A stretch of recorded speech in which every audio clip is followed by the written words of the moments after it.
Okay, so hey, my name is Madison Barnes from Washington High School, and today we're going to be talking about how important it is to not only be hearing a conversation and hearing information, but to also be paying attention and actually listening to what they have to say so that you really withhold that information.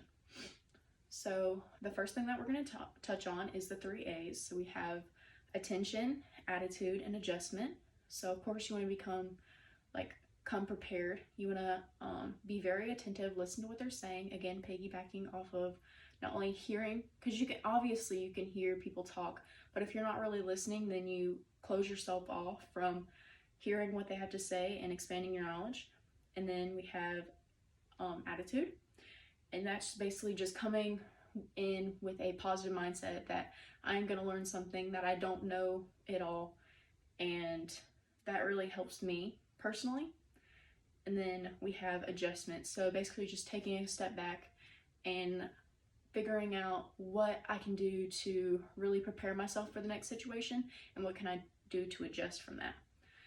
And some of the barriers keeping people from being great listeners would have to be prejudgments and not having an open mind. Well, that's basically the same thing, but that's one of the main ones to touch on. So if you come in and you don't have an open mind, then obviously you're going to pinpoint their argument, you're going to come up with your own, and you're not going to be really listening to what they have to say. You're basically forming your own arguments while you're supposed to be listening.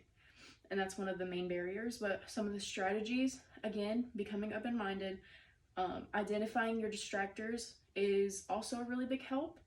So identifying what kind of triggers you in a sense, so that you can really work off that and know what's going to be a distraction for you, so you can work on that, take notes, and basically so you don't get distracted from the whole thing. And then finally we have feedback, and it can be verbal and nonverbal. I think the most appropriate form would have to be nonverbal in a speech like this, unless they're asking questions at the end. And that's basically just nodding, eye contact, body language that you are focusing and listening in.